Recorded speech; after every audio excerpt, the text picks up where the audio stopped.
아득히 먼 북쪽, 기나긴 겨울과 거친 바다가 삶을 지배하던 땅에는 세상의 시작과 끝을 노래하는 장엄한 서사시가 전해져 내려옵니다.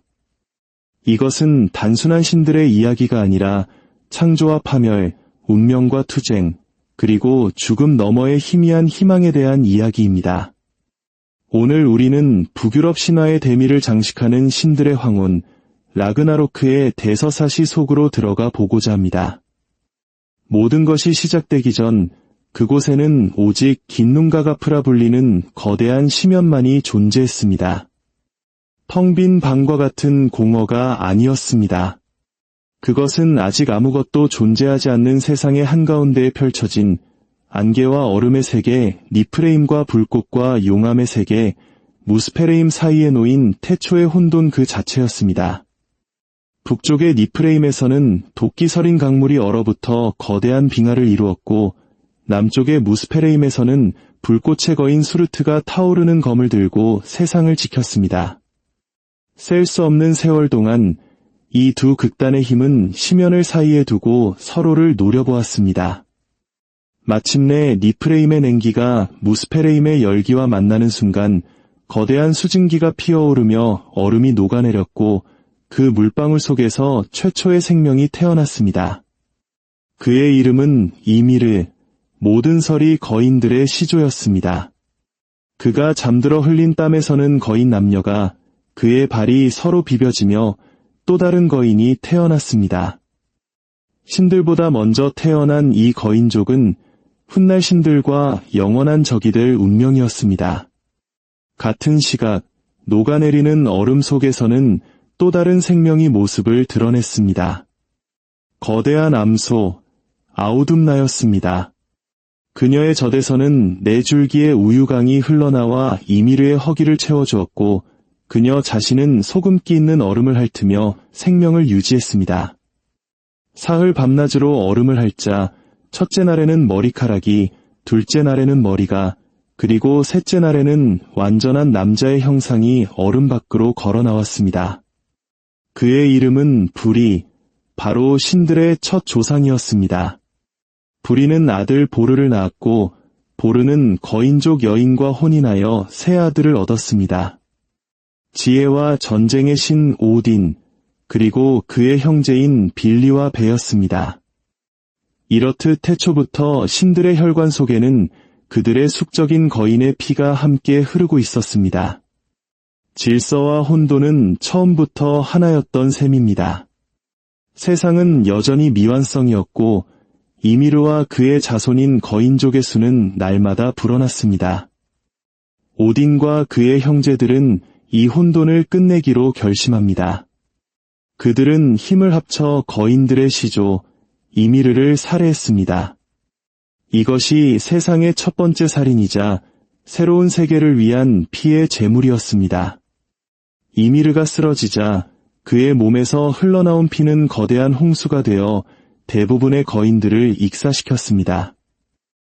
이제 신들은 이미르의 시체로 새로운 세상을 빚기 시작했습니다. 수많은 창조 신화가 무에서 유를 창조하는 것과는 달리 북유럽의 세계는 거대한 시체 위에 세워졌습니다.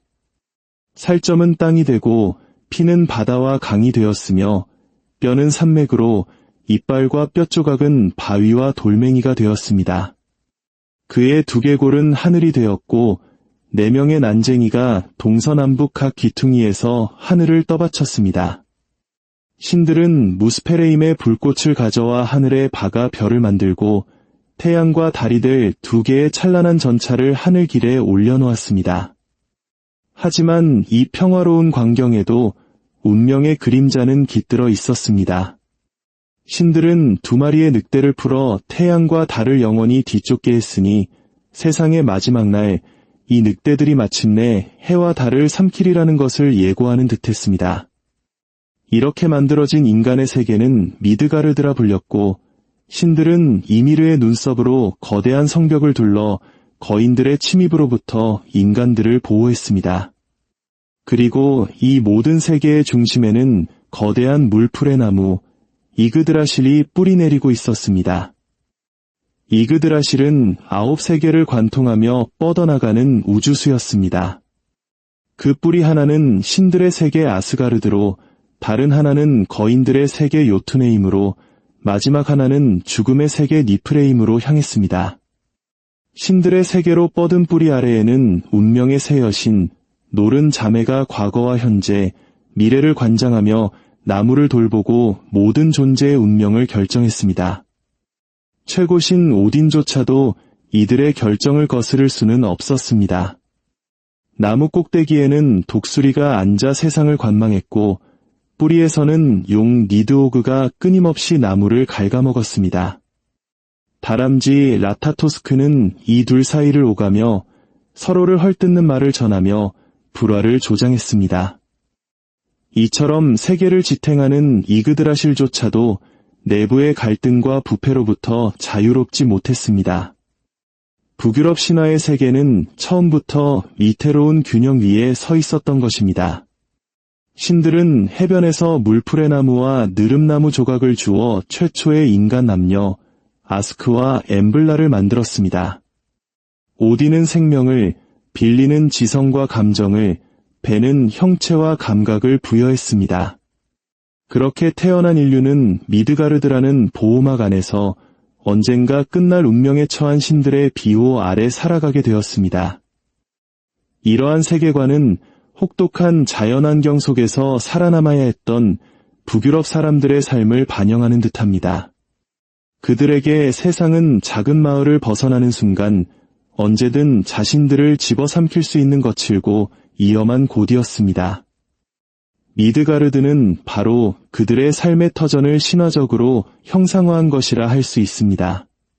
그리고 이 모든 세계의 질서를 흔들 존재가 있었습니다. 그의 이름은 로키. 거인족의 피를 이어받았으나 오딘과 의형제를 맺고 아스가르드에 머무는 신도 거인도 아닌 이질적인 존재였습니다. 그는 변신의 귀재이자 누구보다 뛰어난 지략가였지만 그의 마음속에는 시기와 장난기, 그리고 파괴적인 충동이 언제나 들끓었습니다. 로키는 종종 신들에게 큰 도움을 주기도 했습니다. 토르의 망치 묠리르를 비롯한 신들의 보물 대부분은 로키의 꾀에서 비롯된 것이었습니다. 하지만 그는 동시에 문제의 원인이기도 했습니다. 그의 장난은 언제나 도를 넘었고 신들은 그가 저지른 일을 수습하느라 진땀을 빼야 했습니다. 로키의 어두운 본성은 그가 거인 여인 앙그르보다와의 사이에서 낳은 세 자식을 통해 명백히 드러납니다. 첫째는 늑대 펠리르, 둘째는 미드가르드를 한 바퀴 감고도 남을 거대한 뱀 요르문간드, 그리고 셋째는 몸의 절반은 살아있고 절반은 시체인 헬이었습니다. 오딘은 예언을 통해 이 세 존재가 신들에게 큰 재앙을 가져올 것임을 알게 되었습니다. 운명을 두려워한 신들은 선제 조치를 취하기로 합니다. 요르문간드는 미드가르드를 둘러싼 깊은 바다에 던져졌고 헬은 죽은 자들의 땅을 다스리는 여왕으로 임명되어 지하 세계로 추방되었습니다. 가장 큰 문제는 늑대 펠리르였습니다. 그는 날이 갈수록 무섭게 성장했고 그 힘은 신들의 통제를 벗어나기 시작했습니다. 신들은 펠리르를 속여 결박하기로 계획합니다. 그들은 세상에서 가장 튼튼한 쇠사슬 2개를 가져와 힘겨루기 놀이를 하자며 펠리르를 유혹했지만 펠리르는 가볍게 그것들을 끊어버렸습니다. 다급해진 신들은 난쟁이들에게 부탁해 마법의 끈 글레이프니르를 만들게 합니다. 그것은 고양이의 발소리, 여자의 수염, 산의 뿌리 등 세상에 존재하지 않는 것들로 만들어져 부드러운 비단 리본처럼 보였지만 그 무엇으로도 끊을 수 없는 절대적인 구속력을 지녔습니다. 신들은 다시 한번 펠리르를 속이려 했지만 펠리르는 그들의 속셈을 눈치채고 만약 이 끈을 끊지 못할 경우를 대비해 신들 중 한 명이 자신의 입에 팔을 넣을 것을 요구합니다. 그 누구도 나서지 못할 때 용기와 정의의 신 티르가 앞으로 나섰습니다. 그는 펠리르를 키우며 정을 나누었던 유일한 신이었습니다. 티르는 주저없이 자신의 오른팔을 펠리르의 입에 넣었습니다. 펠리르는 글레이프니르에 묶이자마자 그것이 마법의 족쇄임을 깨닫고 발버둥 쳤지만 끈은 더욱 강하게 그를 조여왔습니다. 배신감에 분노한 펠리르는 티르의 팔을 그대로 잘라버렸습니다. 신들은 안도했지만 그들은 예언을 막기 위해 저지른 배신이 결국 펠리르의 가슴 속에 영원히 꺼지지 않을 증오의 불씨를 심었음을 깨닫지 못했습니다. 이렇게 로키의 자식들은 세상 끝, 가장 어두운 곳에 갇혀 복수의 날을 기다리게 되었습니다. 시간이 흘러 아스가르드에는 평화로운 나날이 이어졌습니다. 그 중심에는 오딘과 프리그의 아들, 빛의 신 발두르가 있었습니다. 그는 신들 중 가장 아름답고 선하여 모두의 사랑을 받았습니다. 하지만 어느 날부터인가 발두르는 자신의 죽음을 예견하는 끔찍한 악몽에 시달리기 시작합니다. 아들의 운명을 걱정한 어머니 프리그는 세상의 모든 만물에게 발두르를 해치지 않겠다는 맹세를 받아냅니다.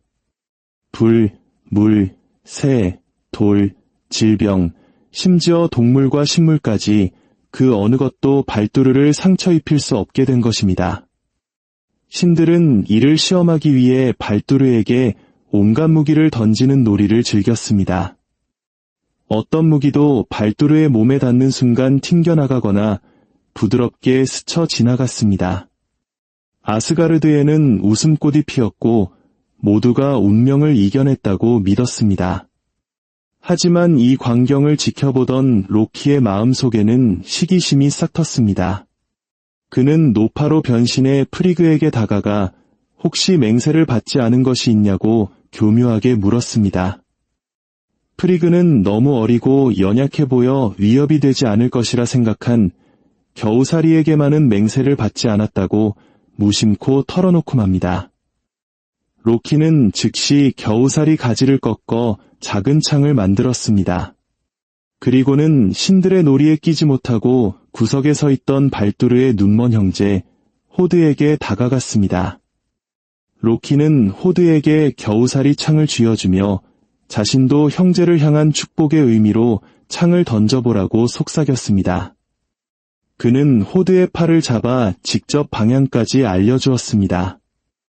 아무것도 모르는 호드가 던진 겨우살이 창은 정확히 발두르의 심장에 명중했습니다. 세상의 모든 것으로부터 안전했던 발두르는 가장 연약하고 작은 존재에 의해 허무하게 쓰러지고 말았습니다. 아스가르드의 빛이 꺼지는 순간이었습니다. 신들의 슬픔은 하늘을 찔렀습니다. 그들은 발두르를 되살리기 위해 지옥의 여왕 헬에게 사자를 보냈습니다. 헬은 세상의 모든 만물이 발두르를 위해 눈물을 흘린다면 그를 돌려보내 주겠다고 약속했습니다. 신들의 간청에 세상 모든 것이 눈물을 흘렸습니다. 사람도, 동물도, 심지어 돌과 나무조차도 슬픔의 눈물을 흘렸습니다. 하지만 단 한 존재, 동굴에 사는 늙은 거인 여인 토크만이 눈물 흘리기를 거부했습니다. 죽은 자는 죽은 자의 세상에 있어야지. 그녀의 차가운 말 한마디에 발두르가 돌아올 마지막 희망마저 사라졌습니다. 모두가 그 거인 여인이 바로 로키의 변신임을 의심했지만 증거는 없었습니다. 이 사건으로 로키는 신들의 공공의 적이 되었습니다. 그는 신들의 연회에 나타나 모든 신을 모욕하고 조롱하다가 마침내 쫓기는 신세가 됩니다. 산속에 숨어 연어의 모습으로 변신해 있던 로키는 결국 토르에게 붙잡히고 맙니다. 신들의 분노는 극에 달했습니다.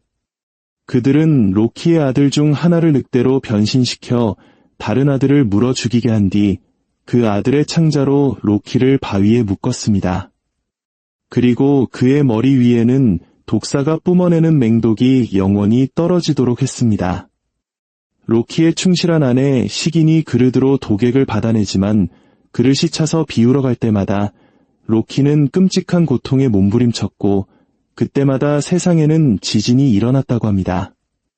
이렇게 아스가르드의 비디였던 발두르는 죽고 혼돈의 시아로키는 지하 동굴에 갇혔습니다. 하지만 이것은 끝이 아니었습니다. 라그나로크를 향한 거대한 서막이 이제 막 올랐을 뿐입니다. 발두르의 죽음 이후 세상의 균열은 걷잡을 수 없이 커져갔습니다. 먼저 핀불베트르, 즉 거대한 겨울이 찾아왔습니다. 여름도 없이 3번의 겨울이 연달아 닥쳤습니다. 혹독한 추위와 눈보라가 온 세상을 뒤덮었고 땅은 얼어붙어 아무것도 자라나지 못했습니다. 우리 조상들이 겪었던 보릿고개와는 비교할 수 없을 정도의 굶주림이 시작되었습니다. 식량이 바닥나자 인간 사회의 도덕과 질서는 무너져 내렸습니다. 형제가 형제를 죽이고 자식이 부모를 해하는 끔찍한 시대, 바로 도끼의 시대, 칼의 시대가 도래한 것입니다. 그리고 마침내 그날이 왔습니다. 하늘에서는 늑대 스코리 태양을, 하티가 달을 삼켜버렸습니다. 세상은 빛을 잃고 영원한 어둠에 잠겼습니다. 별들이 하늘에서 우수수 떨어지고 대지는 끔찍한 지진으로 요동쳤습니다. 이 진동으로 인해 로키와 펠리르를 묶고 있던 모든 족쇄가 끊어졌습니다.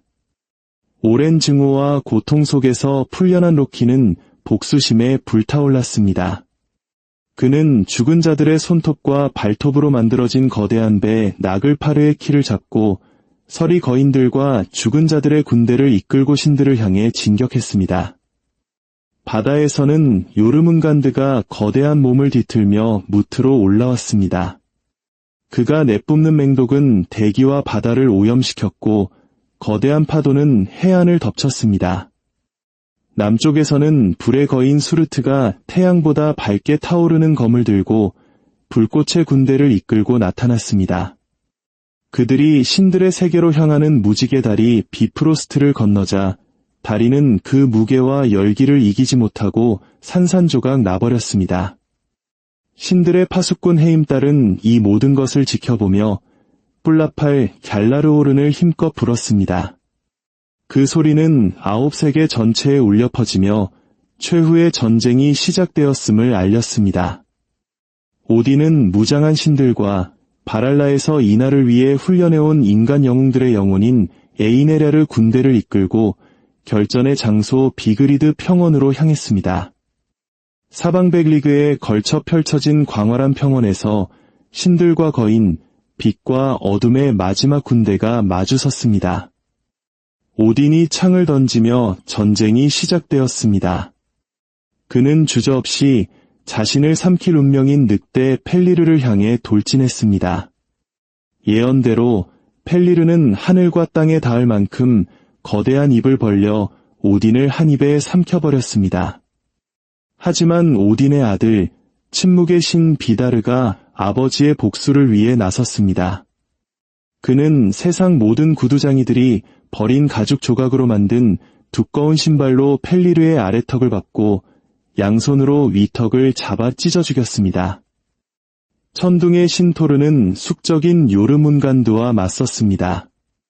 치열한 싸움 끝에 토르는 망치 멸리르로 뱀의 머리를 박살냈지만 자신 또한 뱀이 죽기 전에 내뿜은 맹독에 중독되고 말았습니다. 그는 승리를 거두었으나 정확히 9걸음을 뗀 뒤 피를 토하며 쓰러졌습니다.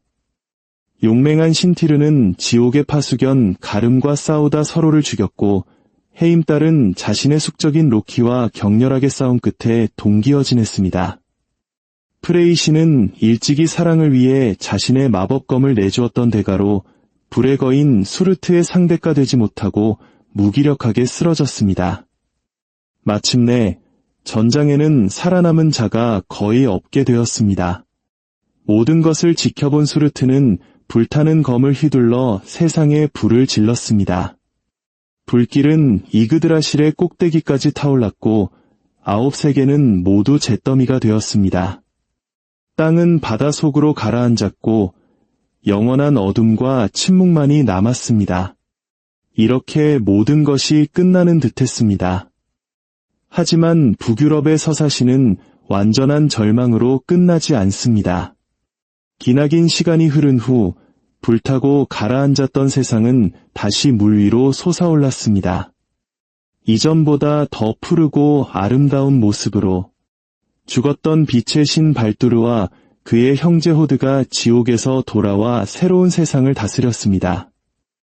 오딘의 아들 비다르와 토르의 두 아들이 살아남아 아버지들의 유산을 이었습니다. 이그드라실의 가지 속에 숨어 대재앙을 피했던 유일한 인간 남녀 리프와 리프트라시르는 새로운 인류의 조상이 되었습니다. 그렇게 신들의 황혼은 저물었지만 그들의 이야기는 완전한 종말이 아니었습니다. 그것은 파괴를 통한 정화이자 새로운 시작을 위한 장엄한 희생이었습니다. 거친 자연 속에서 치열하게 살아갔던 북유럽인들이 남긴 이 이야기는 우리에게 삶과 죽음, 파괴와 창조가 영원히 순환하는 거대한 고리의 일부임을 말해주고 있습니다.